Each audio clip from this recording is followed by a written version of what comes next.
Okay, board members, if you'll check that your mics are on, blinking green. And we'll get started. I want to thank you people for coming.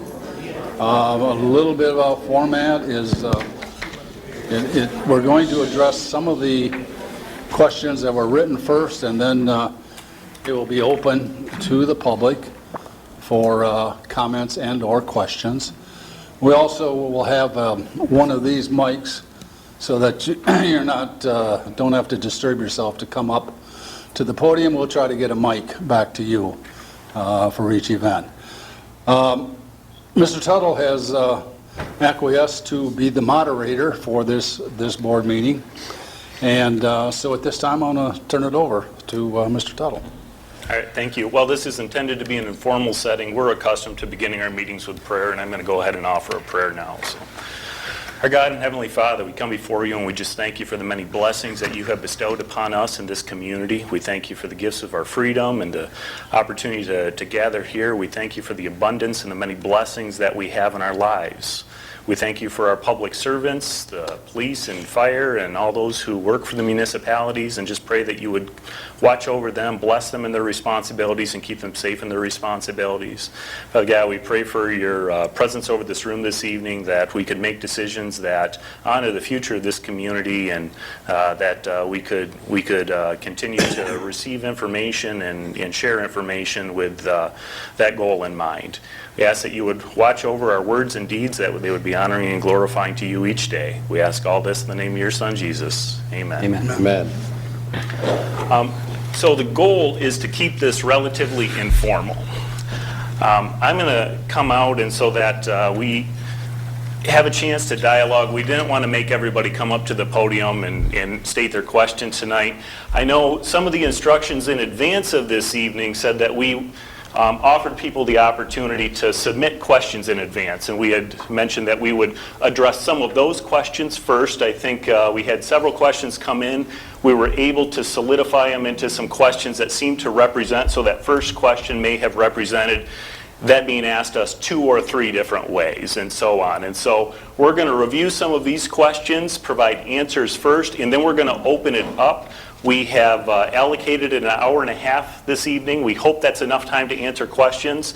If it's not, we'll kind of address it at 9 o'clock, but kind of the goal was to go to 9 o'clock, make sure that we have a chance to answer questions in a back and forth format. The other board members will help me to answer whatever questions are asked.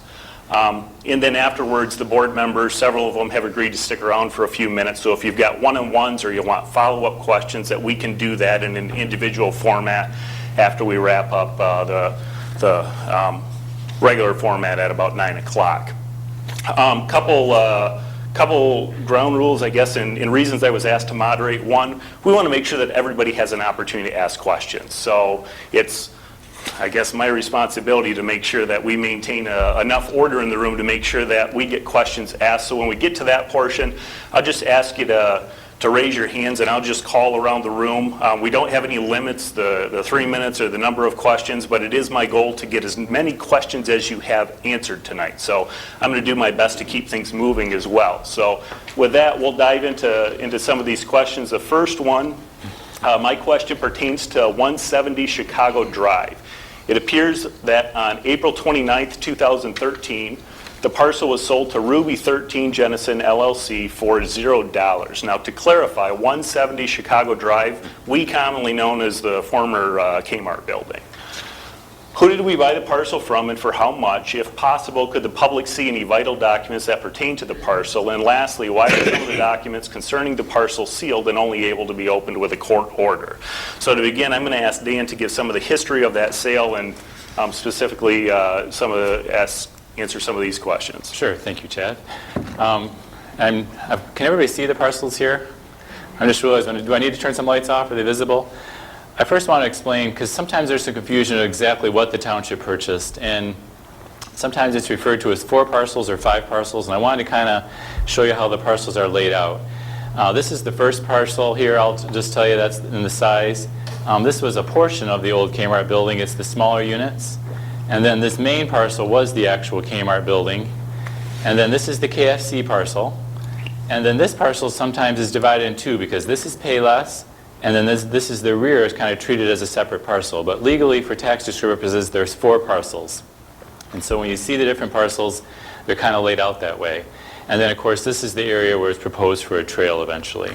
So we wanted to produce a timeline to kind of show the history of what happened. And if you can bring up the timeline, we'll kind of go over the different events of when the property was purchased, when it was discussed, what was talked about. In April of 2004, an entity, KM Jennison, bought from WM Properties for $5.4 million the parcels. And like I said, this time sometimes was divided, so you'll see a different number of parcels, but it's basically the same parcels, same property. So go ahead and go back to the timeline there. And so, difficulty when the property is vacant. In 2010, we obtained a court order to try to get them to clean up the property. And we don't have it listed in here, but I believe, do you have the date there? This is when we first started negotiations with them in 2011, I believe? 2012, okay. 2012 it's not listed on here, we first started talking to them about acquiring the parcel. It was the first negotiations, but acquiring only a portion of it, the original Kmart building and that site as well. And one of the questions that came up was, at this time as well, we were notified by a bank that they were going into foreclosure by a particular bank. That bank contacted us and wanted to know if we were interested. We never heard anything further from the bank, and in fact, this deed was filed that was talked about, and it was reorganized into KM Jennison. And here's the deed, and you can tell it's KM Jennison and Ruby 13 have the same mailing address. We noticed it in Rockford, Illinois. We were told that it's similar partners, some of the same partners, but not all the same partners. We don't have that verified. We don't have any history on who those entities are. I've never communicated with any of the partners, but that is the transfer that took place.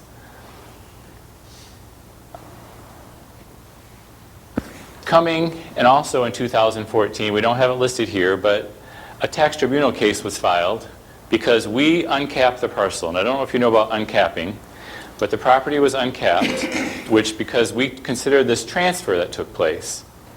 I'm not sure if I'm boring you, but there was some accusations that something was fishy about this transfer, so I'm trying to clear those up. And with that transfer that took place, we uncapped the property, and they challenged us that we couldn't uncap it. And uncapping means you raise the taxable value like a transfer took place. And they argued successfully with the tax tribunal, and we were just appearing to settle now that it's similar owners, so it shouldn't have been uncapped. In April of 2014, Jennison Public Schools, through their Early Childhood Center, contacted us about acquiring this parcel and the library for $1.2 million. And during that time, we started pursuing the purchase of the building. We got a phase 1 and 2 environmental study completed. And then in July 9 of 2014, we closed and purchased the property from Ruby 13 for $3 million. And I think you can bring up the closing statement because there were some questions on this. Here's the closing statement. The property taxes were all current as of that time. They even prorated the future taxes and the other rent, the rent from the different tenants. So go ahead and close that. And then on the ballot, in August of 2014, the voters turned down a proposal to build a new library and senior center there. So that proposal was defeated, which brought us to a few months later, the board decided to demolish the building for a cost of $165,000. And then in December of that year, because it was no longer needed for the proposed project, the board decided to list the parcel for sale based on the valuation of Colliers, the realty company. In February, they received several inquiries from Nelson companies. And then in April of this year, we got an appraisal. Switch back, yep. We got an appraisal of the property. And in April 30, the board approved and authorized to do negotiations to sign a buy-sell agreement. Basically, it's an opportunity for them to gain tenants and then to purchase. And we have not yet completed that. That's still in place. The tax tribunal case that was filed was a subsequent case to challenge the uncapping. And that's been settled now. So you can see that the actual tribunal case where Ruby 13 challenged the township for that uncapping. And that's finally been resolved. Dan, you didn't highlight the 3 parcels there in parentheses because you've been talking 4 or 5 and now it says 3. Could you just make that clear? Sure. If you want to bring back up the parcel map. If you see, this is the KFC. And we've entered into negotiations to, actually, final negotiations. We should be closing soon to sell the KFC parcel for $415 plus the remaining rent. They agreed to pay the rent remaining on the lease. And the Payless Shoes is marketed separately. So the parcel that's being sold, and the creek property here is also being retained along the creek. So the property being sold is this area like this, and then, you know, minus that creek area. So it's a portion. And that's why we talk about the 3 parcels. It's 1, 2, and 3. And so there's different layouts. Does that answer your question? I didn't have a question, I thought. Oh, okay. Sure. Yeah, that addresses it. Yep. No, thank you. Go ahead. And we still have not done restoration after the demolition last fall, because obviously then the move was to sell the property, so we're waiting to see before we do any more restoration if we're going to transfer. The KFC, like I said, is currently under contract to sell, and we should close soon. The Payless Shoes is still listed and brings in a monthly income there as well. So, and that's where we're at right now as far as the property. If you can elaborate. So. Thanks, Dan. Dan, just to clarify, the documents that you showed, those can all be available? All these documents are public documents and available, certainly. Okay. Let's move on to the question 2, and we'll allow later time to follow up questions on these, but I want to move through these questions and get to the open discussion. So the second one, reason for purchasing 62 Mill Street. What is the 5-year plan for the parcel, and what was the appraised value before the purchase? Are you able to pull this parcel up on the map as well? Okay. Do you have the... Yeah, if you'll show an aerial. I think 62 Mill Street, we'll pull up an aerial here, but this is basically our entrance ramp from Baldwin.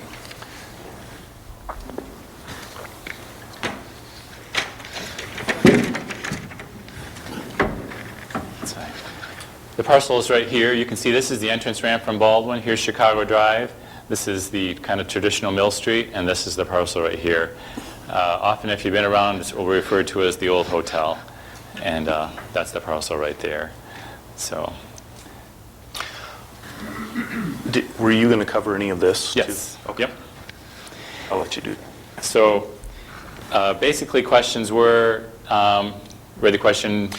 Reason for purchasing, what's the 5-year plan, and what was the appraised value? Back in 2006 and 7, the Township Board first expressed an interest, and I'm going to leave these up here if you can see. I realize they're small. I've shown these over the last 8 years multiple times, and we still had them. But this is showing you the area, what kind of is referred to as the gateway properties. And it's been a target for some time of how to improve and enhance the gateway properties. This started once the ramp got built, and it was the first inclination. The first plan was to hopefully create plans to allow private development, and several private development kind of ideas for private development were created, different drafts for the area. And these are all, they've been available on our website at different times, but I'm just going to leave them up here for people who want to look at them. They're fine. And that was some of the original plans, hoping private development would do so. And then I want to talk about the little bit of the history of the actual purchase of 62 Mill. And if you can go to the timeline, it's a very short one for this one. In 2013, the remaining 100 Baldwin properties were all appraised. This one was appraised for $90,000. All of the property owners in that area were given an offer for purchase their property at the appraised value in that area back in 2013. In 2015, and maybe somewhere in that time a little bit earlier, but she contacted us, the owner, and was interested in selling. And you know, we were able to settle on this price over 2 years, and the Township Board approved this price. We don't have control of it. We do take possession in August of 2015. So that answers, you know, the basic question. Yeah, and Rod, if you can pull up the aerial one more time, I just want to add on to that, because I think it plays into the third question, which asks what the process is for acquiring property. I don't know if you're able to zoom out from that at all. Oh, that's just a... You do a Google map or something. If you can Google map it. So let me start to answer the third question, which said, what is the process for the township purchasing property, and is there some kind of checks and balances that are followed to determine if a purchase is advisable? So this is where I'm going to start with giving you the brutally honest answer. So the honest answer is any 4 board members up here can make a decision to purchase property. That's the form of government that we have in place. 4 board members with, you know, through action could decide to purchase property. Representing a majority of the board. Now, realistically, the board takes a general approach. We like to, within the board, answer questions. Well, what's the purpose of us acquiring property, and what's the amount we're willing to pay? And in all honesty, when you get into some of those discussions, it kind of becomes, you know, John, what are you willing to pay? Rich, what are you willing to pay? And kind of when you get to what's the level of that fourth board member willing to pay, that's kind of where you find the price that the board is willing to pay for a piece of property. Can you zoom up higher? I want to show the gateway there. So Baldwin, we all know as Baldwin started the off-ramp, the on-ramp onto 196 there, that little stretch of road, which had been kind of a dead-end road for many years. I mean, those of us who grew up and lived here for years know it was like the road you just don't go down unless you've got some intent and purpose. And now we have approaching 40,000 vehicles every single day drive that stretch of road off and on. This board and the boards before it have been focused on beautification of our gateways into the community, recognizing this has now become the primary gateway. I believe the board has looked at every one of those parcels along there, and as Dan said, we had appraisals obtained on every one of those parcels, and we've looked at those as what I personally call targets of opportunity. If we get the opportunity to purchase one of those parcels in the gateway, we've been doing it.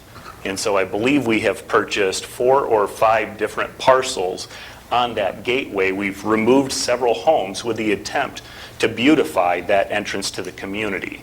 Now, as far as long-term goals, and the other board members can correct me if they disagree with me, but we would like that to be a much more beautiful gateway into the community, some type of sign, welcome to Georgetown Township, and so on. And there's several buildings, particularly the ones furthest east there. And Dan, if you can put your pointer on some of those, there's a couple of those little buildings there that just don't look very welcoming when you come into the community, and this board would love the opportunity to get rid of those, but the owners are looking to gouge us on price. Now, we as a board determined that we would pay up to 120% of the appraised value for these parcels, because once you get, if you were going to just go take those properties, which is a topic like eminent domain, you're going to pay about 120% of appraised value. We have not said we're going to go and use eminent domain in that gateway. But we have said, well, if somebody will take 120% of appraised value, we'll buy their property. The others there have not indicated a desire to sell or a desire to sell for a rate at 120% of appraised value. So that's the short answer to, well, that's the long answer to question 2 and the partial answer to question 3. So if we can go back to the questions again. But Chad, this started with a second photograph over there with a 2004 board, that they looked at that area and they said if there's a chance that these properties become available, the township should take a close look at maybe acquiring them. Yep. And probably the next board after us and the following board, you might be looking 10, 15, 20 years down the road. But it gives a long-term goal to the entrance to our community. Yep. Question 4, would it be possible for members of the community to have some input concerning Dan Carlton's yearly review, perhaps a short questionnaire developed in conjunction with the board and community members? That could be filled out online or mailed in. It would be nice if we could review the board members in a similar fashion concerning such memberships as fiscal responsibility, transparency, engagement in the community, etc. Would something like this even be open for discussion? As an individual board member, I can say that I would personally welcome feedback from any of you about my performance. I suspect my colleagues would say the same thing. As far as developing some type of annual questionnaire that goes out to the community, that's not something I've considered before. That's not something I'm aware any community out there is doing. If somebody is aware of an example, I think if you're able to forward that to us, the board would certainly take that under consideration. I will say, as far as Dan's review, individual board members are open to feedback, but let me point out a couple things. Dan works at the pleasure of the board. The board works at the pleasure of the people. So the people every 4 years get an opportunity to elect the board that they would like to represent them. The board decides who the township manager is, and we set goals for Dan. We hold Dan accountable to those goals. And so while the board would welcome feedback from the public, the reality is Dan's got to keep at least 4 board members happy. As long as he's got 4 board members happy, he gets to keep his job. If he ever upsets 4 board members, they could choose to replace him with a different manager. Question 5. Chad, just on that, it's our inherent responsibility, legally and morally, we do evaluate the superintendent once every year. And the process is, in fact, there's a policy on the evaluation process, which you're welcome to look up on the website, but we do evaluate him, and then we sit down with him and we go over evaluation with him and so on. Thank you. Question 5, what do you spend PEG money on you receive from everyone's cable bill? I believe that money is supposed to be directed to the PEG stations in the area. I know that the township is not giving all the money to PEG stations, so what are you doing with the rest of the money? So I brought my cable bill, which I use Comcast. If you use AT&T, you would find a similar fee. If you use DirecTV, you will not. If you subscribe to satellite television, you don't have these same taxes. So on my bill are two things. There's a franchise fee and there's a PEG fee. And on my bill, the franchise fee is $5.55 and the PEG fee is 89 cents. Those are two fees that are recouped by the township from the cable companies. The PEG fee stands for Public Educational and Governmental. What that is that's money that can only be spent on public educational or governmental television. And in fact, it can't even be spent on salaries for great folks like Alan. It can only be spent on equipment in the station itself. 100% of the PEG dollars must go to PEG activities or be returned to the cable company, who would hypothetically return the funds to you or take it off your cable bill. I'm not aware of specific communities doing that. The other one, franchise fee, that's $5.55 on my cable bill. What that is for the right to string all the cable along the roads, for the right to run their equipment in the right-of-way in our community. They pay a tax. The tax is called a franchise fee. So the fact that they get to put up all those poles and all the cables strung throughout the community, they pay that money to the township. So this money totaled last year, for the PEG dollars, it totaled $125,067.39. The franchise fees totaled almost $610,000. We're talking big bucks here, right? That's okay. And these are the payments to WCET, exactly the same. So the funds that were transferred to WCET, now WCET is a collaboration of Georgetown Township, Hudsonville, and Granville. In the school districts, Hudsonville, Jenison, and Granville, it's governed by a board. Each partner gets to nominate 2 board members. For Georgetown, myself and Dr. Moore are the board representatives to WCET. We have 2 of 12 votes for that board. And then each of the school districts have 2 of their own votes. The PEG dollars, as you can see, must go to WCET. So 100% of those dollars, and let me clarify one thing. The Comcast PEG dollars can only be spent on equipment. The AT&T PEG dollars get to be spent on salaries for great folks like Alan and his colleagues over at the station. So 100% of PEG fees go to WCET. The franchise fee, though, which is the tax they pay for using the right-of-way in the community, those are not required, and those can be dispersed at the discretion of the community. As it is, WCET's budget is just over $250,000. And although we're 2 of 12 votes in 1 of 3 communities, albeit we do have a larger population in our community, we fund approximately half, just a little short of half of WCET's budget. So that's when you go home and you look at your cable bill and you see PEG fees and franchise fees later, that's what those are going to. Now the franchise fees, those go into the general fund of the community and are dispersed in the general budget of the community. So they get spent on things like parks and fire and streets and staff salaries and all of those functions of the community. Can we see the payments? I'm sorry, that was displayed on the last spreadsheet. So That was the pay fees. Then what do we send them in addition to that? we currently do not send anything in addition to the PEG fees. Do other communities send them a portion of their franchise fees? Yes. So the question, and I'm going to answer this quick, and then I'm going to move back to these questions. The question was, do other communities send a portion of their franchise fees? And typically they do, because their PEG fees are not nearly to the magnitude of Georgetown. So In a community like Hudsonville, where they may send 30,000 total to WCET, they may only receive $11,000 to $12,000 in PEG fees. So they supplement that with franchise fees. Per capita, what is the rate that you pay versus? I don't have the numbers per capita on hand right now, so. Question 6, there seemed to be a lot of reasons people voted to reject the plan to build a new township office, library, and senior center at the site of the old Kmart building. After having heard voters' reasons for defeating that proposal, are there new plans for the former Kmart site, and is there any talk of bringing Plan B to the voters? I will tell you, and correct me if I'm wrong, I have not heard of any talk of bringing a Plan B to voters. I have not participated in any discussions whereby we would bring a ballot proposal to the community. I don't think that's in our cards right now. As far as the plans for the Kmart property, as Dan shared earlier, we are in the process of negotiating the sale of the KFC.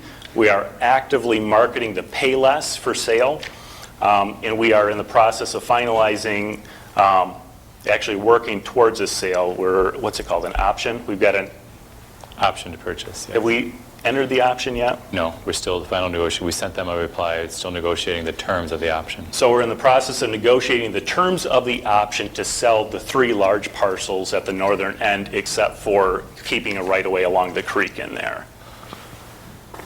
7, every time I'm in the township library, it's busy. In fact, recent studies revealed that people who are online regularly are more, not less, likely to use a public library. What plans are there to expand and improve our current library to make it an even better resource for township citizens and a point of pride for our community?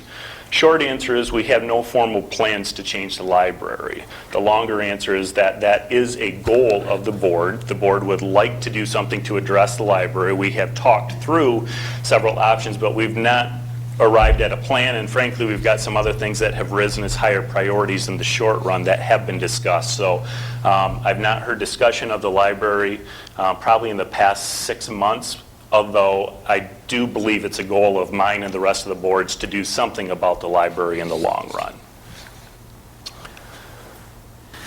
8, the township has seen a lot of road improvements in the last few years, such as repaving Baldwin and now many of our local side streets. One trouble spot on our roads, though, is the intersection of Baldwin and Cottonwood, where, depending on the time of day, you can wait through several cycles before making it through the intersection.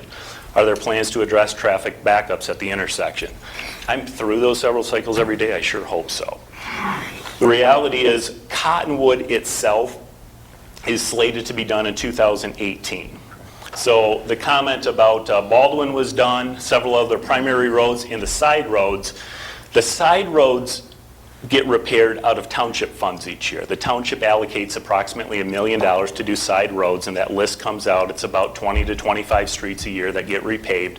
The primary roads are done with federal funds, and they're actually planned out 5 years in advance. So what we know is Cottonwood is allocated in 2018 to be replaced.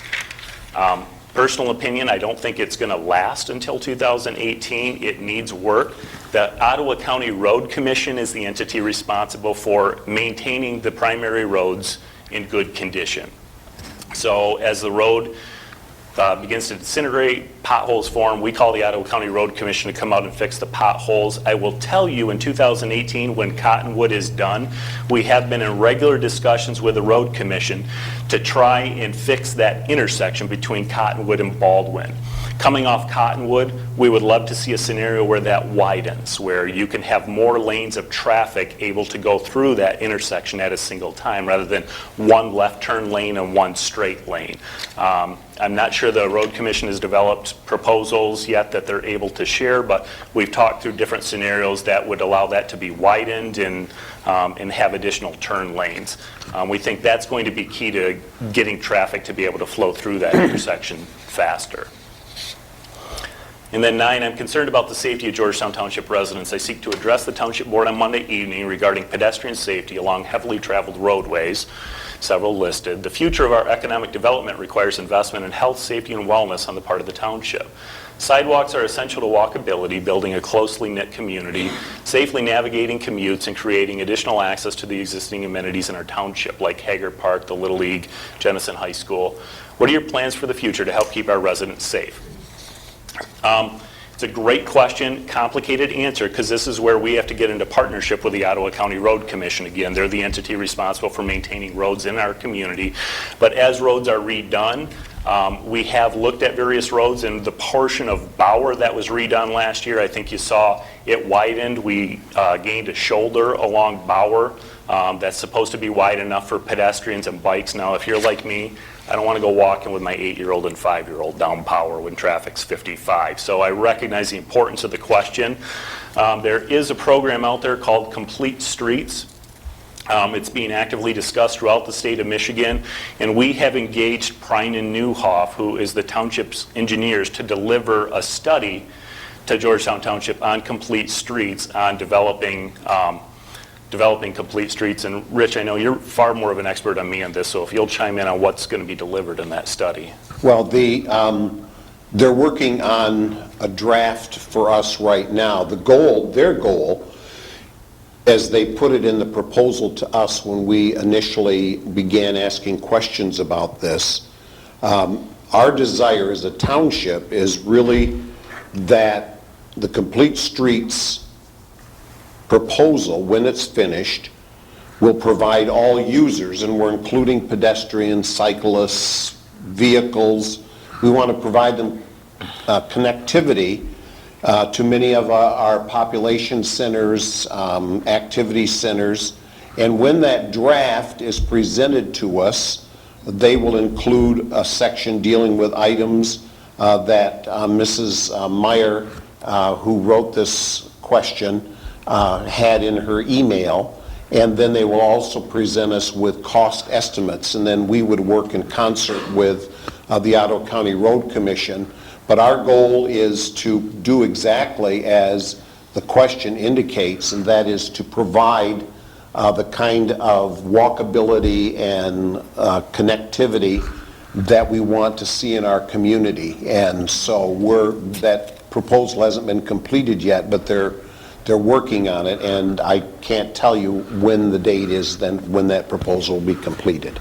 Thank you. But Rich, didn't you also recommend that the board set aside so many hundreds of thousands of dollars per year along with that streetscape, so that as things are developed, there'd be a fund there to make it all happen? So you're looking long-term. What can we do as things develop in Georgetown? Right. I did suggest that, but as Chad said a moment ago, takes 4 people in order for that to become a reality, and I suggested that, and that is not part of this proposal.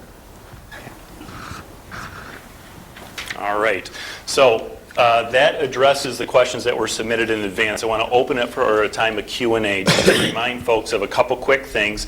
One, I've got to make sure that we get a lot of questions answered, so I'm going to bounce around the room. I'm going to ask you to raise your hands.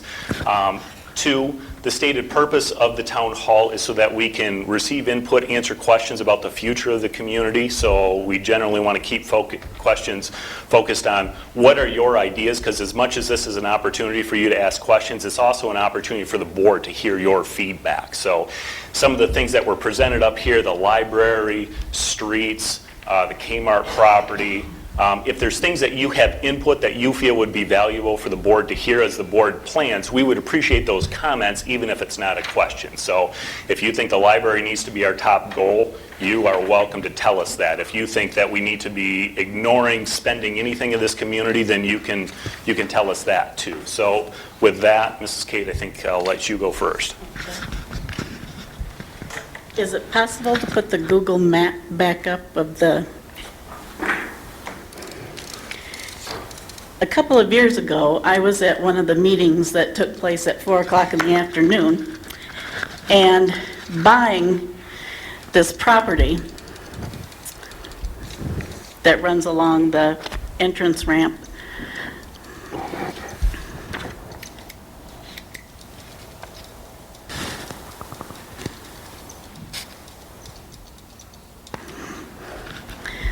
So they were talking about, at that meeting a couple of years ago, buying all of this property to make a beautiful gateway into our community. Now that sounds to me as a taxpayer and as somebody who, is frugal with our money. That sounds to me like an awful lot of money to spend to buy out these big businesses. So my suggestion at the time was using the side street and being able to create some kind of a street in the back that these businesses could stay. The money for those businesses stays in my pocket, and using a berm system to make this beautiful. Go ahead and build a cement wall, then put some dirt over it and put some trees on top of it, and you have a beautiful way of getting into our city. But you've left these here, and you've left, I realize you'd have to pay for, a road. I still think it would be cheaper than paying, if you come down this street, you just need, and now is this what you're talking about buying? Is that the Mill Street Yeah, property? so that's a 62 Mill Street there. So you're already going to own this now anyway, putting a street in back here so that these businesses can stay and the money stays in my pocket. And I'm more than happy to pay for whatever it costs for this big beautiful berm along here so that it does look nice as you come in. The other thing is, on the other side of that, you have the water treatment plant. So this needs to look very nice, but you get to a point that then you've got the water treatment plant anyway. So that was my suggestion a couple of years ago, and I still think it's a valid one. Thank you. Thank you. Other comments, questions? Mr. Larkin in the back, I believe, has one.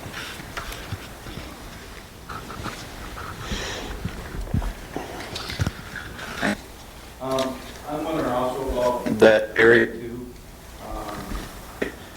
I'm just curious why we're buying property there when the property we have up front there is for sale. Yeah.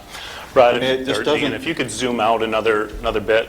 Do you have a What, follow-up to are we that? getting into the real estate business now? Are we going to, you mentioned something about private development. Are we buying this in hopes of selling it? In that case, we'd be in the real estate business, wouldn't we?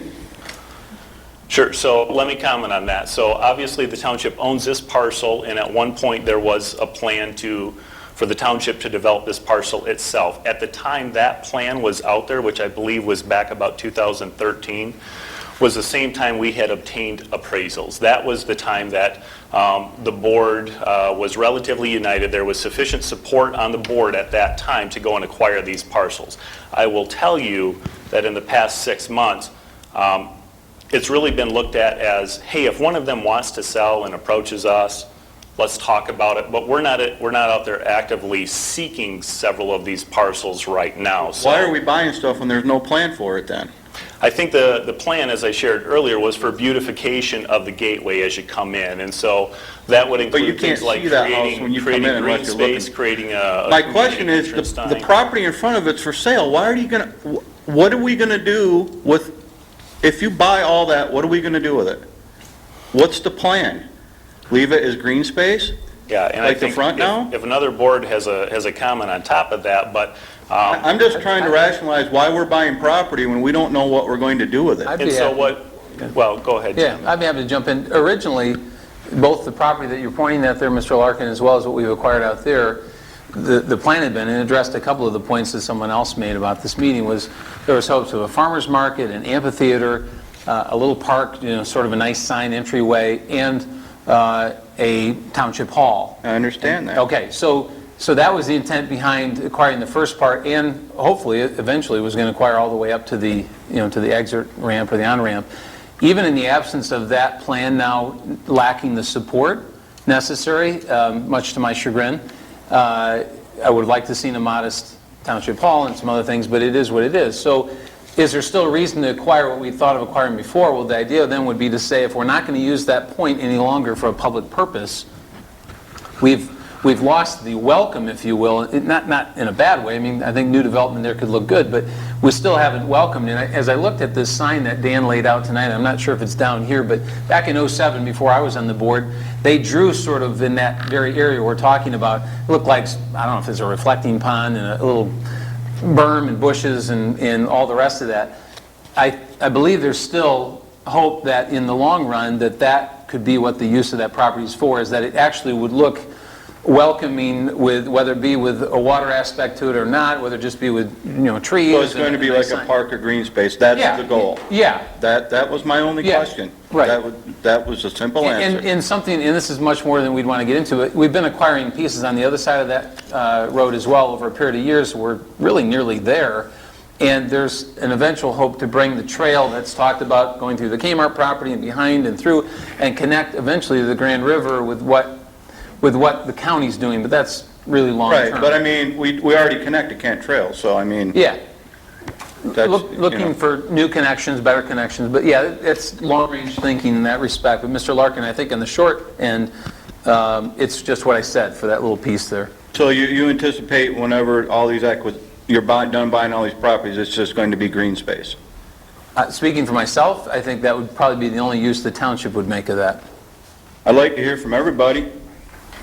So, There's It's- only a couple of you talking, there's 7 of you up there. I know, but in the spirit of answering a lot of questions, we agreed not to have 7 board members answer every question. So if you've got questions individually for board members, we'll stick around afterwards, but I do want to make sure that we answer as many questions as we can tonight, so. Yeah, I'm Jason O'Connell. I live up on the other side of, Teakwood over there. And my question is, for 50 years, my house has been sitting there without sewer. I have a septic tank. And I spent $10,000 on it because septic systems up in that area just don't work. It had an excess amount of sewer funds. I talked to you about that, I believe. And can we use some of that to subsidize the areas around here, all of the areas that don't have sewer?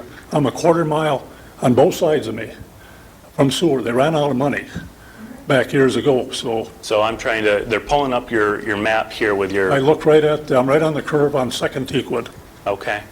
on the west side. So, Dan, I thought we had sewer in that part of the community.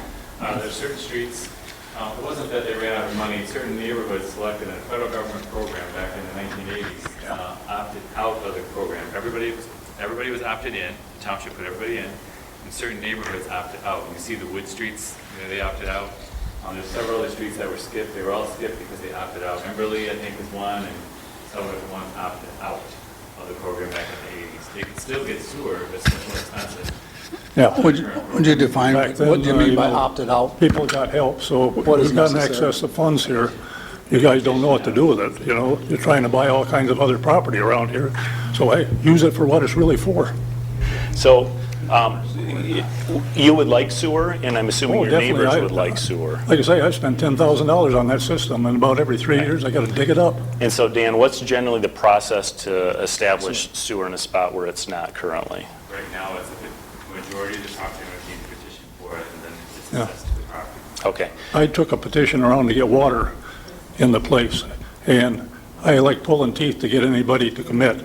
Well, in the second part of his response was why it's hard to get people to sign up, because as the current policies are established, you can petition to have sewer brought to your neighborhood, and if most of the folks on your street agree to it, it will happen, but the cost of that would be assessed individually to each homeowner. Now, your comment would be, have the township pick up the tab Pick up for, at least a portion of it, yeah. to make it more reasonable for everybody else. Yeah, so I appreciate your comments. Mr. Cade. Hello, I'm John Cade. I have a 3-part question about the Veterans Memorial. First, why does the board feel that it should be located in the noisy location near the expressway in Chicago Drive?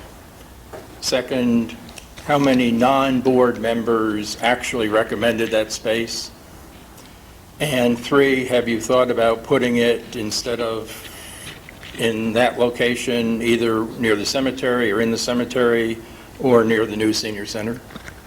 Thank you. I'm gonna let one of my colleagues probably answer most of this question, because when it comes to the Veterans Plaza, I know it's been a point of frequent discussion that right now we have a plan for the Veterans Plaza at the entrance off Chicago Drive and Main Street there, where the current sign is. Now, this is another one of those 4 board members can take action. I, as a board member, have been opposed to any Veterans Plaza. So I'm at the other extreme where I have not chosen to support exhausting any township funds on a Veterans Plaza. So I'm going to let one of my colleagues maybe answer the question about the importance of that location in the community. I'd be happy to take a stab at it. If I could explain to other people the location in a high visibility area versus one in a solemn and tranquil area. To my opinion, there's not a right or wrong. This is a question of feelings. You feel it should be in a solemn area. There are a lot of people feel it should be in a high visibility area. The solemn area will not be as highly visible. We know that. And as Mr. Tuttle said, the majority of the board wanted it into a high visible area. I did get an email from a lady, a delightful lady, who said, I would like to take an 80-year-old veteran down there and see what he thinks. Well, I'm one of those 80-year-old veterans, and I would prefer to have it in a high visible area. That doesn't mean I'm right. That's just my preference. Others prefer it in a tranquil area, and I respect that. I respect that.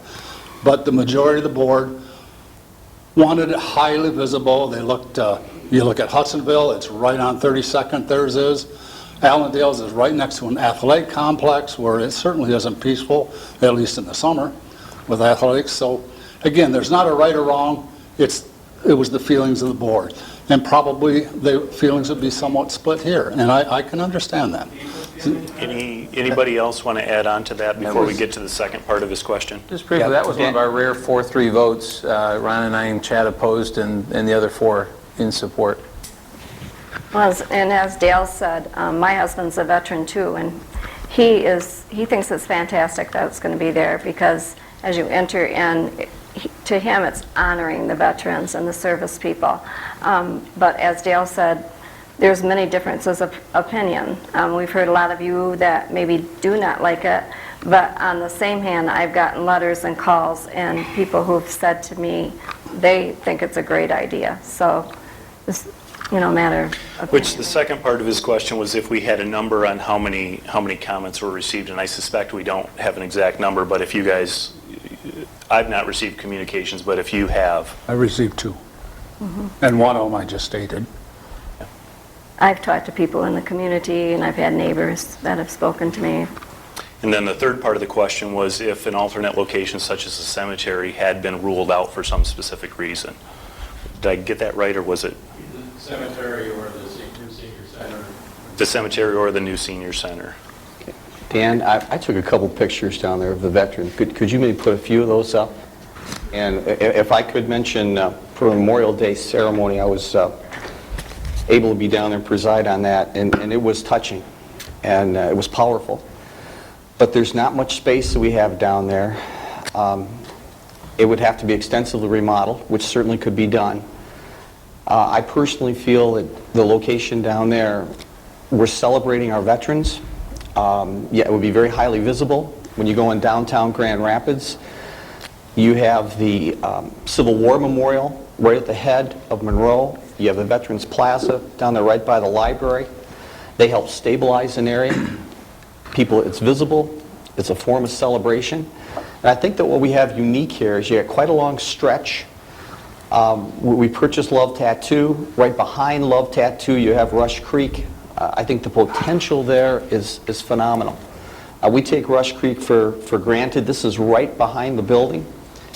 And we've had 2 different grant writers that have looked at the township and said, there's real potential for along the river there, what we might be able to do for walkways all the way from 8th Avenue, all the way down to the Veterans Plaza, and then maybe down to the sewage plant. Is it possible to even have a kayak launch? We'll take a look at it. It's a possibility. The fact that you have trout that migrate up there is unusual. The land also back there, I think there's potential for not just a walkway, but for a park. Could there be a tranquil spot right there along with a busy section. I've walked it, I believe you can.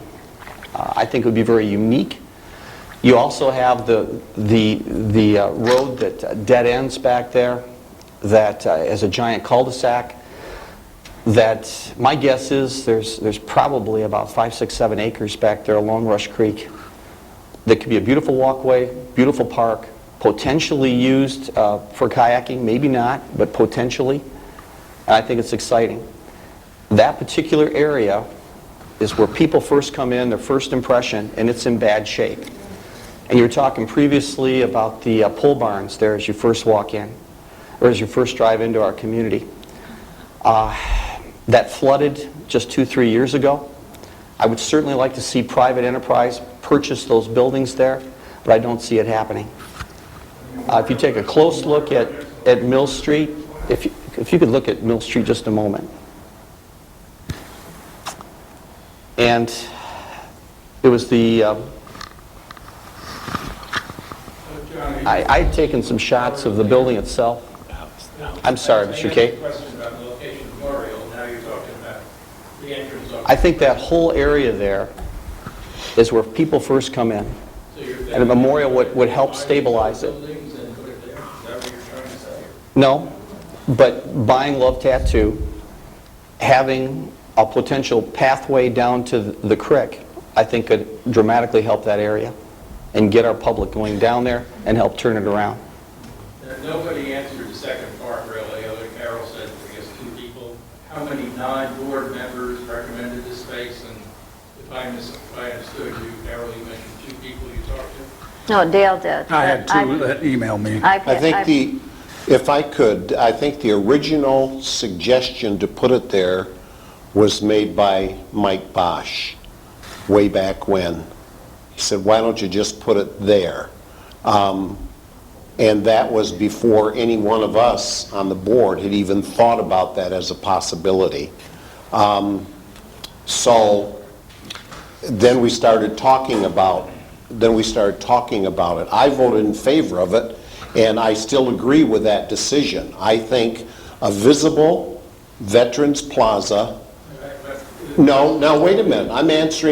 I'm responding to your question. So I think a visible Veterans Plaza is appropriate, and I'll tell you why. Dr. Moore alluded to the one in Hudsonville. He alluded to the one in Allendale. Newaygo County, in the city of Newaygo, it's at the corner of Quarter Line and State Street, or M37 and Quarter Line, the busiest intersection, and everyone going up north goes through there. Their Veterans Plaza is there. Is that the town center? The town center of Newaygo? That's right in the corner. Is the apartment? No, don't interrupt me. I want to finish my thought. Just a minute. And so my point is that how many people, even in this room, have gone to the Vietnam Memorial in our cemetery? How many people, okay, a few, but not many. How many people have stopped at the Hudsonville Veterans Plaza? A few. How many in Allendale? A few. When do we go there? Memorial Day. No. I said most people go there Memorial Day. So this is where I get to step back in as the moderator, because I apologize. I understand, Mr. Cade. We'll get back to it in just a second, but just to be respectful, I'm gonna let Mr. Cade follow up on his question, but then I'm gonna get back to raising your hand if you've got a question or a comment, if you'd like to share a comment as well. So, How many non-board members recommended? so I understand, Rich, you're thinking it's a great location, that's fine, it's your opinion. Mr. How many non-board members said that's great? And Mr. Cade, I think what I would characterize is, as far as the number of non-board members that I have heard who have contacted us specifically about that location, is probably a number less than 10, as far as those who have contacted us. Now, I will tell you, because I know that this is something that there are a lot of folks who feel very passionate about, and understandably, it's respecting and honoring our veterans. It's an important location. Once you put a veterans plaza someplace, you don't ever move it, right? It's kind of like the cemetery. It's there. You never tear up a cemetery to do something different there. I will tell you, because we have been involved in discussions, I will tell you that if you do not agree with the location, the best suggestion I will make to you is to respectfully submit a better plan. So that will be the suggestion I'll make, that if you don't like the plan or you don't like the location, respectfully submit a better one. Rainey. There's all that money we spent down there for the love tattoo and the green mountain and all that nice stuff. Is that already a done deal, Veterans Plaza? You're going to be there, or can you bring it to the voters and say, here's a plan, let's vote on it? So the question is, the money that has already been spent to acquire the Love Tattoo and the money that's been expended, does that make it a done deal that it's going there? And what I'll tell you is, nothing's done until it's done. But realistically, a majority of the board supports that, and when a majority of the board supports something, typically it will get done. But I'll tell you, until something is constructed, it's never too late until you've built it, and then it's too late, right? Like if you've ever built a home or built something, then once it's there, you're typically not inclined to move it or pull it down. The gentleman in the back row. My name is Jeff Allen. All these plans you have behind you, the Veterans Memorial Plan, those cost money, I assume. How much is spent on that, and why is it taking so long? It's been years. The Kmart blight has been there for years. That corner that we're talking about area, that's been neglected for years. Yep, thank you. How much money are we going to continue to keep? It's a good question, and what I'll point out is these particular plans that you're referencing up here, these were done in 2003 or 4? 2007. These plans were done by Design Plus.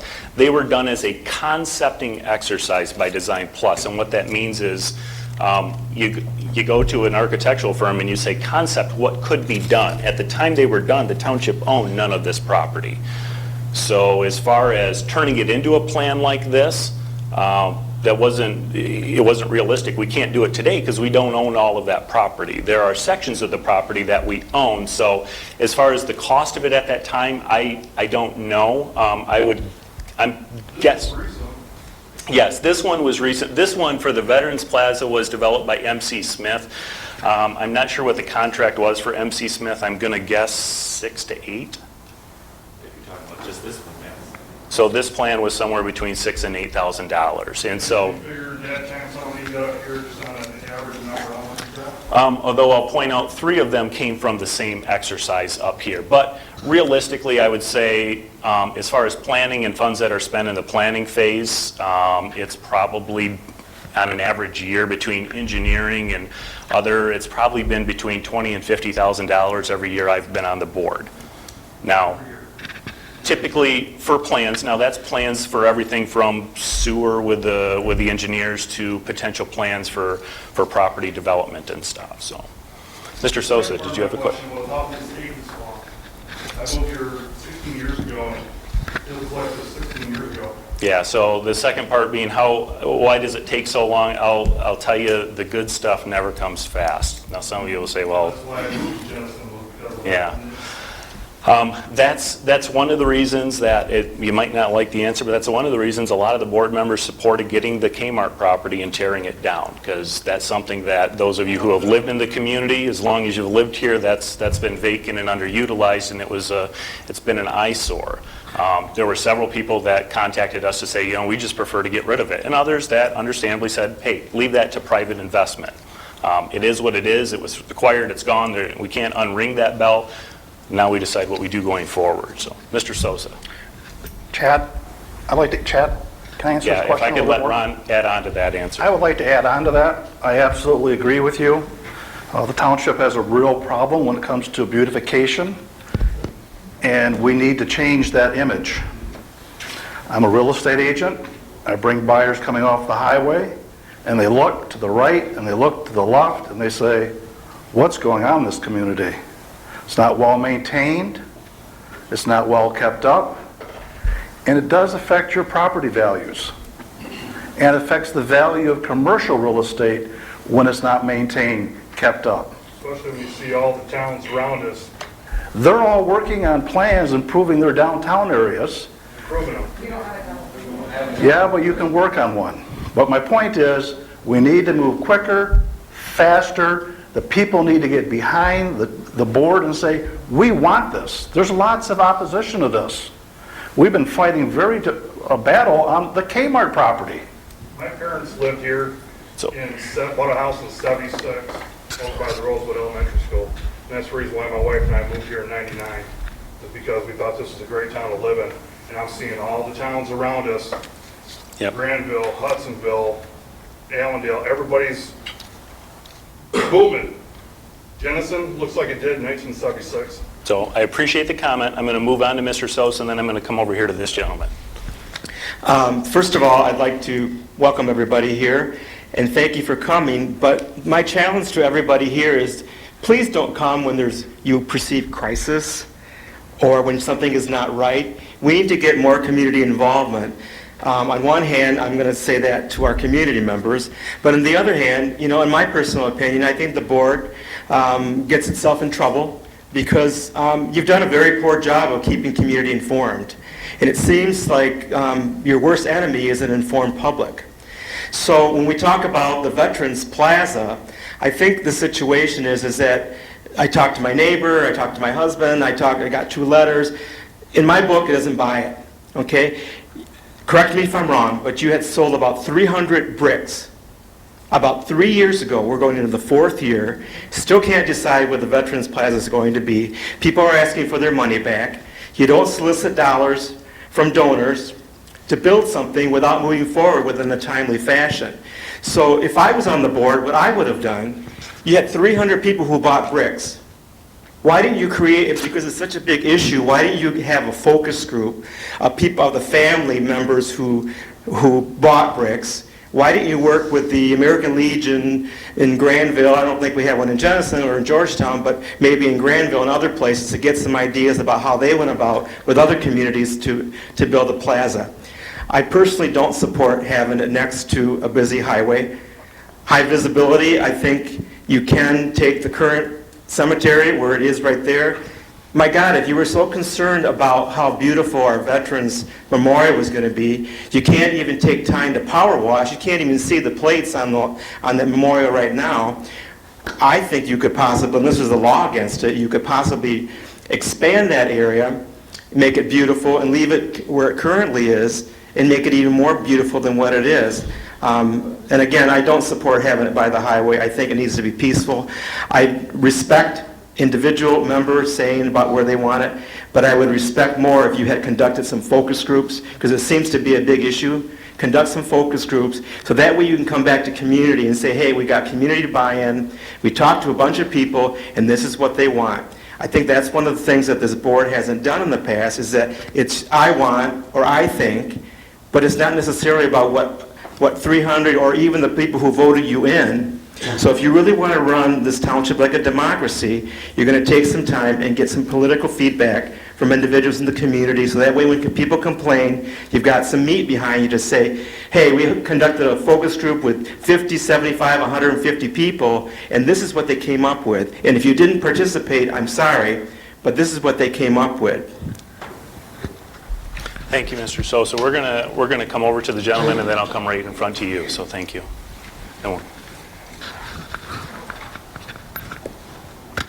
Thank you. My name is Neil Leese, and I'm just curious about what are the underlying facts, economically speaking, about the value of all of these efforts. Good people can differ. We've heard already. There's a really broad spectrum of opinions about it's beautiful, it's ugly, it's, there's blight, there's, let free enterprise and commercial entities kind of handle it through the free market system. I would ask, is there any underlying economic business case for the township buying all the properties, undergoing all of this effort? What does it do for our tax base in the community? Does it really attract other businesses? Does it really attract residents, or is it perhaps a low residential tax base that attracts residents to this community? So I would just welcome anything from the board on that. Thank you. Do others want to jump in before I? I just will say in regard, appreciate your question. It's perception, but someone has just mentioned, people, because of what we are, don't want to live here, which, check with our zoning administrator. It's unbelievable, the building that is going on here. I question, why does everyone want to sleep in Georgetown? Because we don't have businesses, we don't have much industry, but still everyone wants to come here. We're the fastest growing area in West Michigan. And I believe it is, number one, the schools have a great reputation for education. Number two, most people can walk these streets in safety, and they feel it. And then I think number three also is a tax base. We're 2.7 mills. Granville, Hudsonville is 10 mills. A great difference. Those are the things, I think, my opinion, of why people want to live here. And they're good people. They're good people. You'd have no doubt if you would fall down on the sidewalk in Baldwin Street, I guarantee you, I'm sure there'd be someone there to look after you within minutes, because that's the type of people they are. So I'm going to give you a far more business type of answer. If you're asking for an ROI on the township's investment, I guess the simple answer is it would be far too presumptuous for us to take credit for the other benefits that might happen in the community. So when the tax base goes up in the community, we can't say it's because of development or clearing property. It's a lot of things. It's frankly the desire of people to live in this community that makes them want to come here. And so frankly, there's a terrible ROI on anything the township does. The parks, the library, the senior center, there is no ROI on those activities, which is why there needs to be checks and balances on spending. And to Mr. Moore's point, we've maintained generally a low tax base in the community, albeit it's something above zero, so some folks would love for it to be lower than it currently is. But as far as, are we going to get an ROI on this investment? The only ROI we could possibly tie it to would be, for example, if we sold the Kmart property, somebody developed it and added something to the tax base greater than what was there before, which is certainly our hope for that property. So to move on, this woman in the front had a question. Chad, if I just real quick. Neil, our tax base here is almost $3 billion. Over 50,000 people here. We have no debt, no bonds. If we can, by the entrance, increase the property values, and I think you can, I think that first impression is just critical. I think that what Ron was alluding to. That section over there was the back of Jennison, and then the ramp went in. They did a beautiful job on that wall. Yes, there is a sewer plant there, but I think they did a fine job with it. But the first thing you see is the pole barns. So the previous board to this one, elected in 2004, took a look at that section over there and said, we need to do something about the entrance. Now, we may not be serving, but let's just give a vision to the next board of what maybe they might be able to do. And they didn't buy any of that property. This board did. And then as property's been coming up available, and Chad's done a fine job on this, if it's reasonable, the board has been paying cash for it. Is that we're willing to take the heat for it? It'll probably be another board that may decide what's going to happen to it. That area was flooded. It's very, very difficult to get someone that's going to take that property in private business. Might it end up being all a park that another board might decide? It could be. I think it's a terrific investment for us. The home on Mill Street, I hope you just drive back there and take a look. It's in very poor condition, and people were living there. That's the entrance of our property, so I hope that gives you where we're coming from. We've got almost a $3 billion tax base. What can we do that will help everyone? Kmart is extremely visible, and people were begging us to do something with that property. Thank you. We're going to ask her, and then I'm going to come over to Mr. I just want to add South. one thing. Here's the good news about the sale of Kmart. That brought in $60,000 a year in taxes. They intend to build 2 new buildings, 80,000 square feet. So the new tax base is going to bring in approximately $200,000 a year, a net difference of $140,000 a year. That's huge. You multiply that over 10 years, that's over 1.4 million. And what most people don't realize, and some do, KFC said, we're moving if you don't buy Kmart, because we've had it with the management, we have had it with the condition of this property. And guess what? Everyone's noticed. They're remodeling. $450,000. And guess what happens when you file a building permit? It gets reassessed for the improvements that you do, so your tax base goes up. That's very helpful. Thanks, ma'am. Thank you. Yeah, thank you. Ma'am. Hi, my name's Emily Meyer, and this is my daughter Gabriella, and we've been the ones relentlessly writing you letters about sidewalks. And first of all, I really appreciate that you guys pursued having the street sidewalks or whatever, the complete streets plan, and I'm eagerly awaiting the results of that. So if you want to be transparent as to when those come back, that'd be awesome. And I also appreciate the frugality. I know many of us have Dutch backgrounds, and we appreciate fiscal responsibility and not having a huge debt load or anything. However, we also have a huge surplus, and maybe I missed something, but when you were talking about the, did we have an appraisal done on the Kmart property before we bought it for $3 million? Because if you're telling me we just sold it for $850,000, like, am I missing something, or did we lose over $2 million on it? Sure. So let me clarify that, and then we can see if you've got a follow-up question. So we purchased, as Dan pointed out, the 5 parcels for $3 million. We sold the KFC parcel for about $415 plus the remaining rent.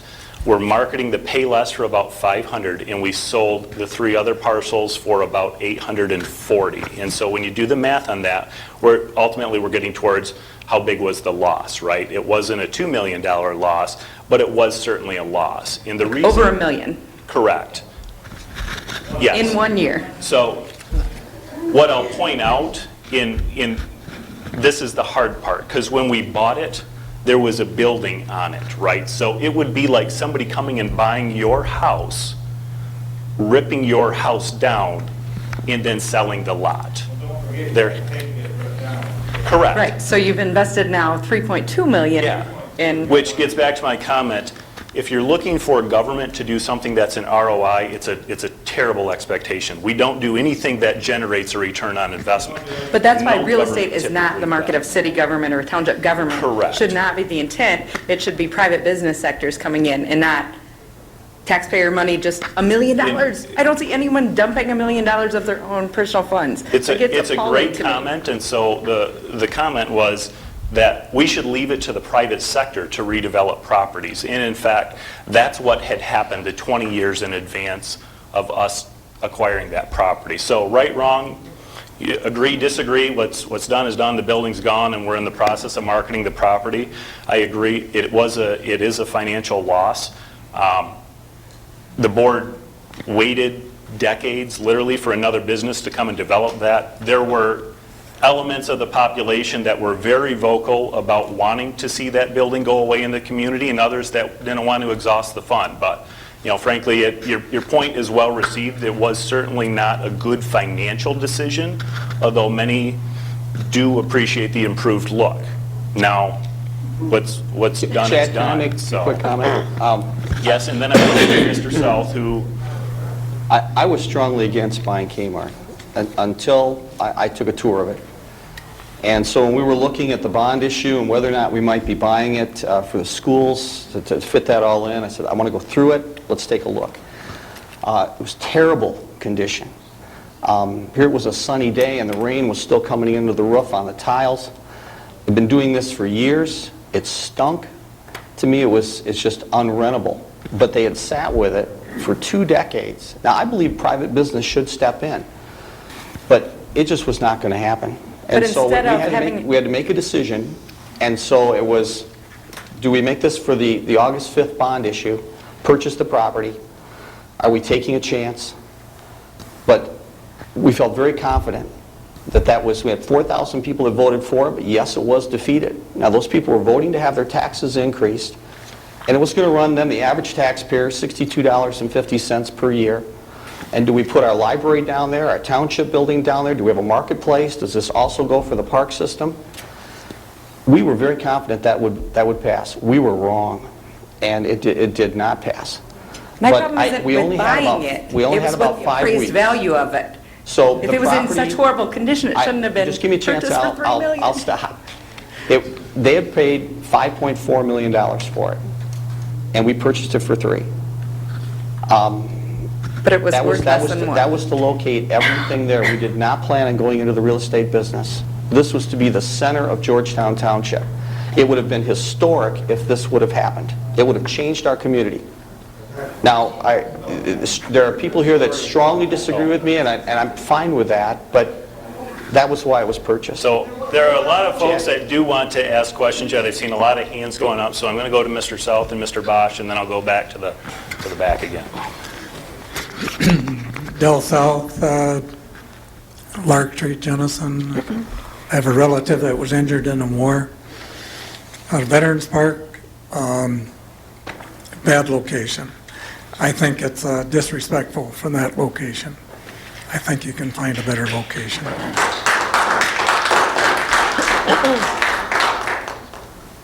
As far as the parks are concerned, I think we can come up with some better ideas there also. I just completed working with the county. They also wanted ideas for their parks. They wanted people to send in ideas by computer. They weren't getting any ideas. They put boxes in the parks. I built the boxes for them. They put forms in the boxes, envelopes, pencils, and a slot to put the boxes with a lock on it. I built the boxes for them. They were getting ideas. People had ideas, they immediately could fill out the form and put it in there. By the time they got home, they forgot about it. Okay? They had results. Thank you. Very simple. Flagpoles for each arm of the military, maybe a statue to show that we respect. That's something people drive by and they see it. That was part one. Part two is one either in the cemetery or behind the library, which would be a more contemplative area. Infinity water feature, some kind of granite stone with the names of township residents who have lost their lives defending our freedoms. So two different things. And when I said the one at the rock pile, that was cheap. That was $25,000. But that's the perfect illustration of the Georgetown method, which is take something, which is a simple suggestion, think you understand what people are telling you, take it in a completely different direction, take the cost, times it by 20, and suddenly we own a tattoo parlor, and it's just an eternal flame with gas and fence because we got safety issues and just turning it into something that it was never supposed to be. Let's find, like Del said, get opinions from the people. Ask the people what they think would work. And I think that's the whole point of everything. If we had honesty and transparency and we actually told people, here's what we're thinking, and get their feedback instead of, oh no, I talked to my neighbors, well, I had coffee with my friend, and here's what we're going to do. No, that's not how it works. We get into trouble like kind of where we are today with a scripted town hall meeting and questions and then prepared answers and backpedaling. There's no need for that.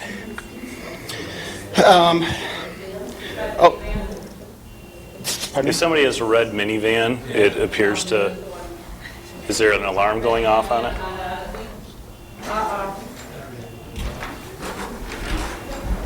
Thank you. As far as plans, I think, Rich, when I talked to you a year ago, you said we spent $250,000 on 200 Baldwin's plans.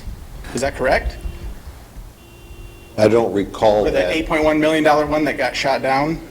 No, the original one was Dan about, shaking his head, yes? He's saying yes. I think it was about 300,000. 300,000 in plans for that, which are worthless now. To absolutely no value. And that's another example of putting the cart in front of the horse, and here we are with more wasted money. So as far as my calculations go, I believe we're somewhere around $400,000 in plans for projects that are never going to come to fruition. We've spent over $5 million of our $10 million cash reserve, and what do we have? A couple properties.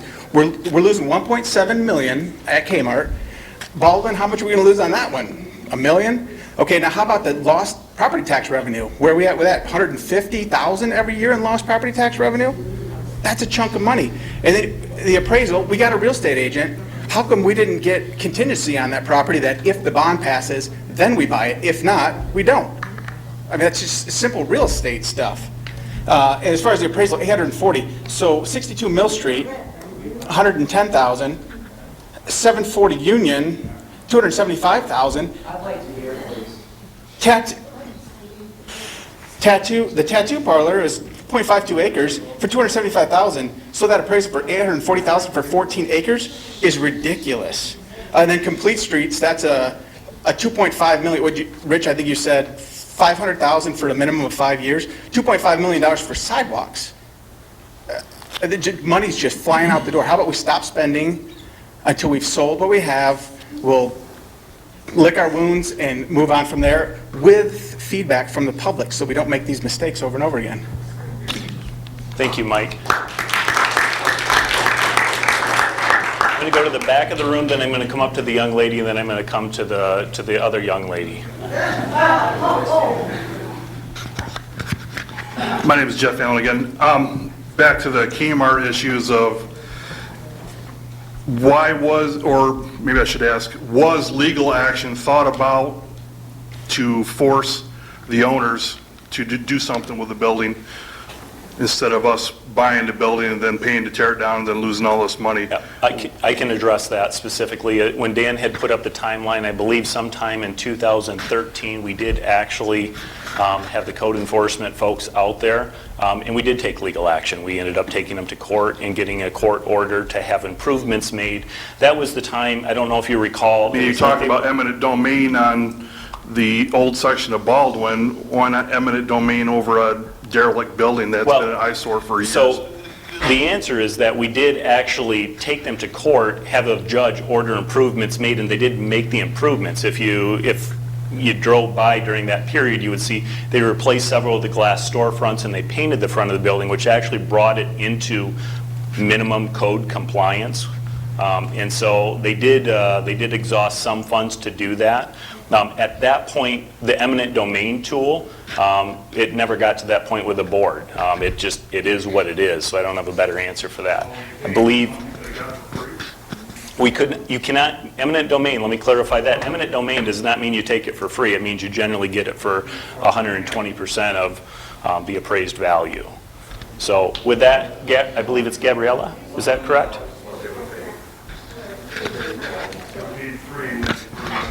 So I know I'm just a kid, but I really want sidewalks because, like, I can't ride my bike to the high school where I do swim team, or I can't go to the ice cream store on my bike because there aren't any sidewalks.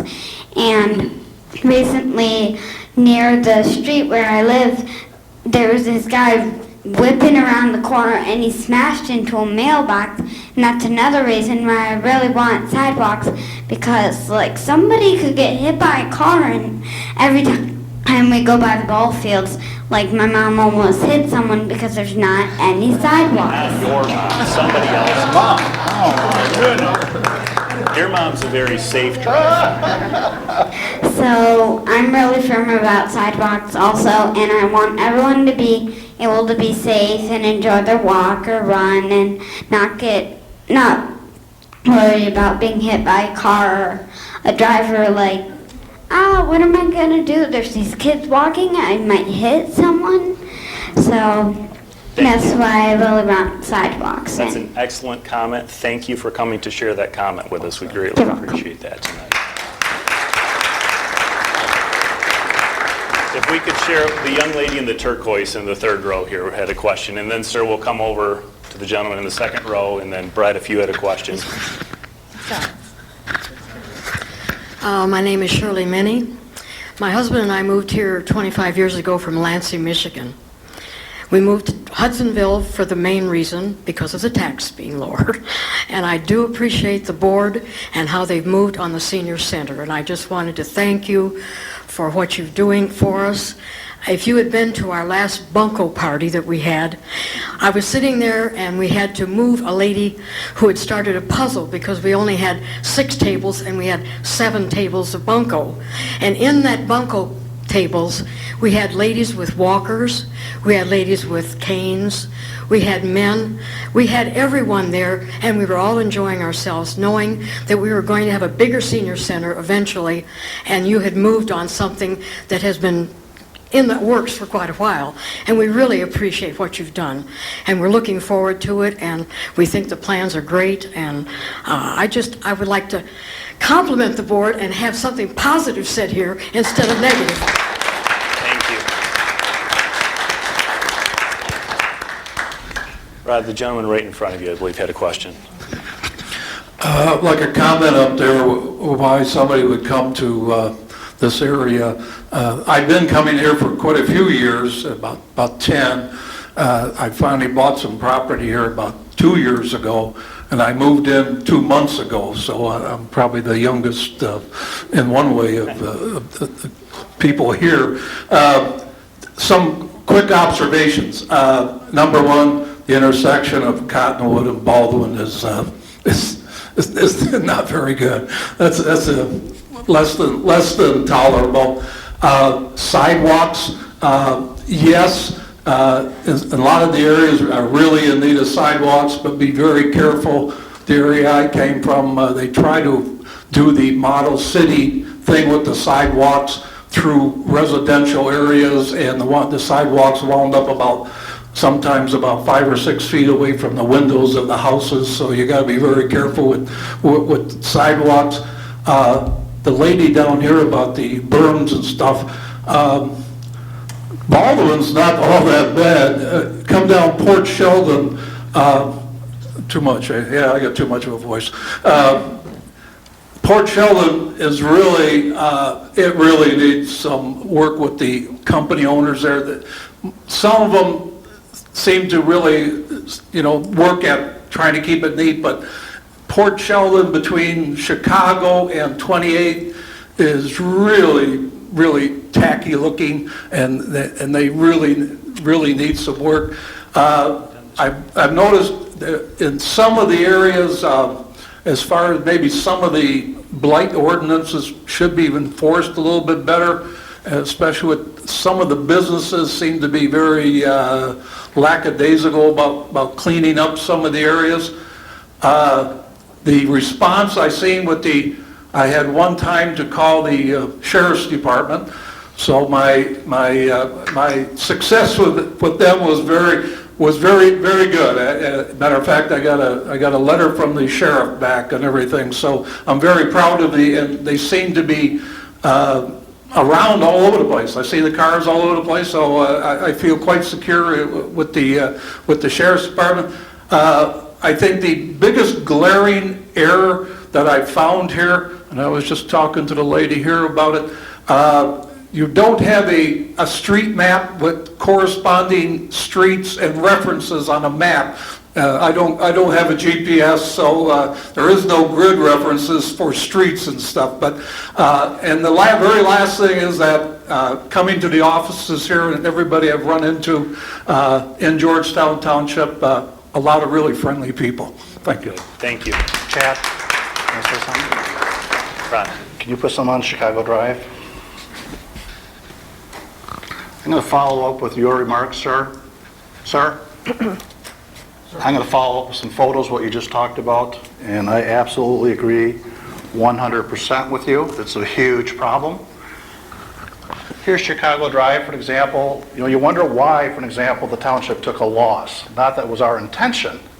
But let's take a look what's happening in our community, because we're all responsible for this a little bit. Here's Perkins, vacant. Next photo. Hobby Lobby's been vacant for 8 years, no offers. Here's another view of Chicago Drive in the summertime, dead grass, not maintained. Slow down just a little bit. Another photo here of the entryway to the former Kmart and KFC. Then if you go to the photos called Streetscapes of Other Cities. Now let's take a look at what other cities are doing to improve their communities. We're a township. Good, thank you. Here's a good example. This is downtown Wealthy Street, where they built all these little areas of landscaping. And what's interesting? Downtown Gaslight Village. This is what a community should look like. Next. Street with photos, banners, new light posts. Here's Standale. And what's interesting about all these areas, you see hardly any vacancies for rent, for sale, because they're full. Businesses want to move in. If you were a business owner, would you really want to buy a piece of property on Chicago Drive where there's vacancies and property owners are not maintaining their properties? The decision's yours. Ron, thank you. I want to do a time check. We're a couple minutes to 9. We said we'd go to 9. Can I just, by a quick show of hands, see how many people still had a question that they wanted to share? So, I guess what's the pleasure of the board? Do we have a hard stop at 9, or can we extend 15 minutes? But let's extend at least 15 minutes. Okay, we'll extend 15 minutes, and at that point, I'm gonna end for individual discussion. I'm gonna go to Mr. Strick, then I'm gonna come up to this young lady up front here. I want to thank you for the opportunity to have a town hall. I think it was important to the community to have a town hall, and I want to thank the board for having it. A couple quick things. Going back to WCET, since they're here tonight, I want to defend them a little bit. Little div and dunk with the numbers there. Chad Tuttle's good with numbers. PEG fees we give 100% of because we're supposed to. We have to. The other communities all give 50% of their franchise fees to WCT. Every other member of that commission does. Georgetown gives 0. Georgetown has 50-something thousand residents. Hudsonville has 6,000 residents. We have a lot more subscribers. We serve 3 different school districts in our township. We cheat WCET out of hundreds of thousands of dollars a year, and Mr. Moore and Mr. Tuttle know it, and he just decided to skip right over the franchise fees.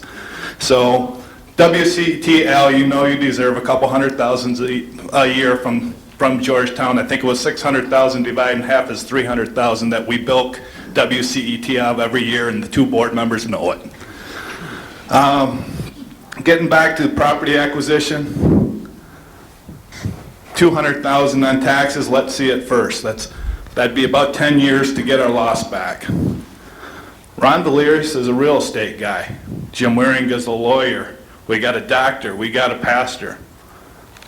Would anybody hire Ron Valerius as your realtor if he was going to buy a property for one price and sell it for half? These people don't use your money like they use their own. They talk about spending cash for something like it's their cash. It's our cash. When I left the board, we had $9.5 million in reserves. We have $5 million. Did the community get $5 million out of value out of these acquisitions? Judge them on the results. The question to the board is, why do you do things with a group of 4? You have thousands of names in a database in that office with water and sewer bills getting sent out every month. For $300, you can go online and get a survey done of thousands of names. It's called SurveyMonkey. You can go out and you can get a telephone survey done of the whole township for $300. You know why I know? Because I did it during the last campaign to find out what the community wanted. I did 2 of them. It cost me $600 to find out what the community wanted when I ran for office. There's no reason that 7 board members go into closed-door meetings every week to decide how to spend our reserve and only get 2 opinions of their husband and their best friend and 5 members at the coffee shop and a couple members at the ice arena. There's no reason to make multi-million-dollar decisions based on 10 opinions. We got thousands of opinions. And until you engage the community, you're going to keep making bad decisions. You're afraid of this community, and I don't know why. There are 50,000 people in this community, and they're all intelligent. And you go into a closed door, and it takes 4 people to make a rash decision that costs us millions of dollars. The reason nobody invests, Ron, in Perkins, they don't trust the board. They don't trust the board to do business here. It isn't We have 50,000 residents that make high incomes. They don't trust you guys because they never know what you're going to do next. You're schizophrenic. You're buying property here, there, everywhere, $1 million here. So I guess I want to know from the board, can you do better? Can you do better? Do you think I'm correct, or can you do better? Can you start surveying the public? That's the question. Thank you, Brett. We're going to move up here, but before we do, I'm going to quick address, I appreciate the compliment regarding the numbers. I am generally good with numbers, and what I pointed out earlier was that of the PEG dollars that are received, the important thing is what's restricted and what's unrestricted. And so when Brett references the other communities as far as 50% of the franchise fees, what it gets to is how many dollars are they sending to WCET that are restricted PEG funds, that 88 cents, or how many unrestricted dollars that can be spent on salaries. And the other communities, because they don't receive in abundance of PEG dollars like Georgetown, they send franchise fees over, not to the 50% degree Mr. Strick references any longer. Hudsonville does. Granville actually fell a little bit below that threshold now. But Georgetown, because of, frankly, AT&T. How many of you have AT&T versus Comcast? So AT&T came in like gangbusters a few years ago to the community, and so when we saw the conversion from Comcast to AT&T, we're receiving tens of thousands, upwards of $60-some thousand from AT&T at this point. Those dollars are unrestricted, so while they have a PEG label, they are unrestricted dollars. We are by far the largest contributor to WCET. Could we give more? We may always give more to WCET. But those are decisions about the general fund dollars. So frankly, those decisions go, do we spend it on a park? Do we spend it on a street? Do we spend it on WCET? So that's how we prioritize spending. Do we prioritize it differently than other communities? We do, and that's what Mr. Strick was pointing out. So thank you for that comment. We'll come up to this lady up front. Whose responsibility is it to take care of the grounds of an empty building? Because I noticed the Walgreens, the drive-through bank next to it is a mess.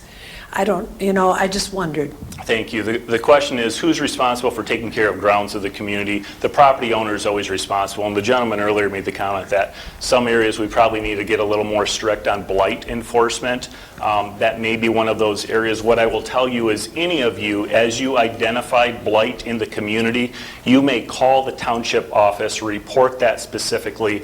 That will end up on the code enforcement officer's docket. Typically, Yeah, that's been sold. I just wanted to add, ma'am, has that been cleared up? Has the grass and things been cut? I was there today. Really? And the reason I'm asking is because the developer or the engineer and the developer at the Planning Commission had said that they would take care of it. So we'll follow up on that. But as alluded to here, that bank building is coming down and Jimmy John's is building a new building there. And just for information, if we could quick clarify, blight when it comes to grass is grass longer than 10 inches. It's longer than So when grass gets to be longer than 10 inches, that's where we have the right to come in and issue a code enforcement action. If the property owner doesn't take care of it, what would happen is we would actually spend township dollars to go out and mow it, and then we would add that cost to their property tax bill. And it takes 2 weeks for enforcement to happen. So we had a series of questions over here that folks had, that Mr. DeVries, and then we'll come to the woman behind. My name is Carl DeVries, and I have just a couple of questions that I think will be short answers. A couple suggestions first. 44th Street, going eastward toward 8th Avenue. 5 lanes on 44th Street. I'm suggesting that you put a right turn lane eastbound, because there's a gazillion cars that come out eastbound on 44th that go south on 8th Avenue to go to M6. There's a lot of cars that turn right there. The right turn lane would be very helpful. That's a great suggestion. Unfortunately, we don't have the ability to take that action, but we can forward that comment, as can you or any of you, to the Ottawa County Road Commission. They would be the entity who would ultimately be responsible for installing that. Frankly, I think it's a good personal suggestion. I'd love to see it happen. But I'm aware that you can't make the decision, but I thought that you would be working with, or you are continually working with the Road Commission. Yeah, So that's helpful to hear. I will tell you that Typically, projects like that get done at the time of resurfacing, and I'm not sure we're close to the resurfacing window for that. But it's a good suggestion. I would suggest you also make it to the Ottawa County Road Commission, and I think I may as well. Okay. Another quick question. What is it? Fort Shelton, north of Chicago, or west of Chicago Drive, there's barrels on both sides of the road. Is that up for repaving? Oh, did they? Okay, thank you. Yes. Whatever happened to the senior center, senior citizen center? What's the process of that program? Sure, thank you. I'm going to answer that one, and then if we could go to the woman behind you who also has a question. So the senior center, Dan, do you want to walk us through the timeline? Because I probably don't have the exact numbers, but the senior center is in the process of having a replacement building designed that will go on the same property, but further east. We actually own property further to the east on the opposite side of the, which building is that, the Child Life Center? Or? Yes, Center for Child. There's a learning center. We own the property on the other side of that, and so there is a design underway for a replacement senior center to go up on that property. And the size of that is approximately 10,000 square feet. And I believe we established a budget not to exceed $150 per square foot for the building. For the building itself, not the Which, interior. so $1.5 million has been allocated to that project. The question, the follow-up is, when does that start? The hope, and depending on if the board approves, they should be ready for start construction this fall. So construction should be ready to begin this fall. They hope to have the building enclosed. We don't have a specific date yet because I believe they're still finalizing design. I know this board has not authorized bids to go out or be awarded yet. So we got a question with this lady here, and then we'll come over to this gentleman.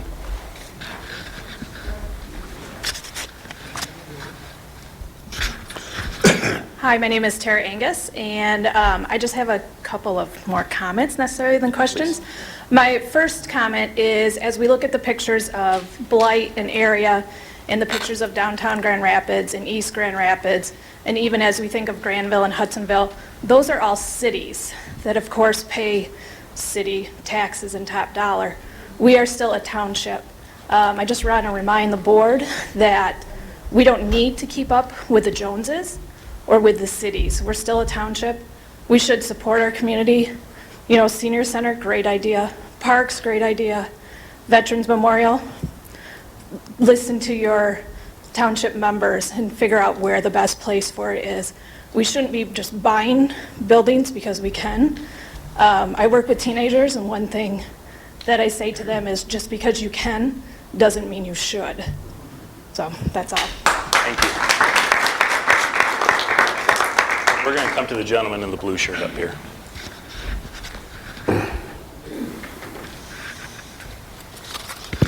I don't usually get involved in this kind of thing, but we're on the advisory committee for the new senior center, and I am really glad they didn't build it down there by that Kmart property. That is such an ideal place to put it. So we have the place, and when I saw the final drawing, because it was tweaked several times, trying to get what they want to make it the best use of the space, even thinking about snow plowing, where they're going to go with this stuff and everything else, I was really happy about it. And I was under the impression that things will start rolling earlier so they could have that shell up by fall and then work on the interior. But after seeing the plans, I got excited about seeing it. At first it looked like pole barns, but when they got done with everything, it really looks nice, I think, and it's going to be something good for this community. Good, thank you. Mr. Bosch. I do this thing a lot, so the board has heard it from me a lot. Couple things just to kind of reiterate some comments that I've had before in accountability and transparency. If something is needed in our township, I've said it over and over again, show me the metrics. Where's the detail? Where's the stop counts? How many people are coming into the library? What are they doing? Are they checking out books? There's a lot of questions. Nobody's doing homework. The only thing I would request, if you're going to go out and spend somebody's money, we have some homework done about it, and more importantly, we're transparent with exactly what that data is. And I'm not talking about a Facebook study where we had 150 or a couple hundred respondents, and it was completely skewed because it wasn't a representative sampling of what this township is. So please, accountability, metrics, understanding what it is people are asking for, and I'll invite you out into the neighborhoods. Come and knock on my door. Come and ask me what it is we need in the township. A little door-to-door would be great. I've never been asked by phone, by email, or by a knock on the door. So I live right here in the township. Thank you. Please. My name is Karen Scopp, and I'm really excited to be living in such a family-friendly community. I also want to second the motion that Gabrielle made about safety, and I'm a big proponent of bike paths. We live a couple blocks from where the teacher was killed on his bike last year, and that is very dear to my heart because we have a lot of bikers in our family. So that's my first comment. I think safety should be a primary concern and focus with the bike paths and whatever else, sidewalks. And then I also am a business owner. The Veterans Park picture that was up there, I own the business that looks like it's in the middle of the Veterans Park. And so I am a big proponent of a Veterans Park. My family member was killed defending our freedom. And so I am really all for a Veterans Park. I just found out about it, that you bought Love Tattoo a week ago, which is our next door neighbor. And so I don't really have any comments yet about, is that the most appropriate place? Because I haven't had a lot of time to think of it. But it does, if you block off that Union Street, it does block access to our garage back there, and we wouldn't be able to get out, in and out, which is an important thing, but maybe we can tweak that plan a little bit.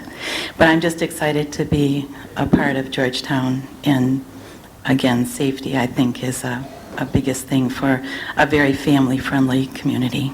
Good. Thank you for your comment. With that, we are at the 9:15 mark. I know the board members have offered to stick around if there are one-on-one questions that any of you have. I know several of us are more than willing to stick around and answer whatever those questions may be. I want to reiterate Mr. Sosa's comment from earlier, thanking all of you for your attendance. It's great to see some new faces here. It's great to see a lot of faces here. We welcome you to any meeting that the board is having. They aren't all as interactive because a lot of them we've got to get some work done too. But I welcome you to continue coming to the board meetings. I think this has been a useful exercise for us, so I thank you for that and making it a productive time. And with that, we will end in the board members will stick around for a time to answer questions, so thank you. Chad, may I just make one comment before we go? And I think you did a great job wrapping up. I want to thank this gentleman here for serving on the advisory committee. It's a good model for how to think to get things done, for example, with the future of the library and otherwise. Getting people like you on advisory committees is great. But I want to say this, I look forward to the day when a town hall meeting like this is not a special event that is publicized in the paper and that you have a lot of people coming to as much as it's a regular event. It's a common event, and it's something that you always know is available to you. And I believe there's a building consensus on the board of a majority of people who like to see this be something that would occur not on its own night, but maybe once a month and preceding a board meeting or following, however that would be worked out. But I'd like to get to the point where, because I think then we wouldn't have maybe the level of attendance at everyone, but more of a consistent attendance, and it might be geared more to what's on the agenda at that particular time. And there'd probably be more time for people then to have their say than to feel like you only get one opportunity in a year's time, and so let's come and let's try to tackle it all at once. So hopefully we can come to some consensus here in the near future as to how to do this on a routine basis so that it doesn't feel like it's just this special event. So when's the next one? That's what he's saying. We've got to schedule.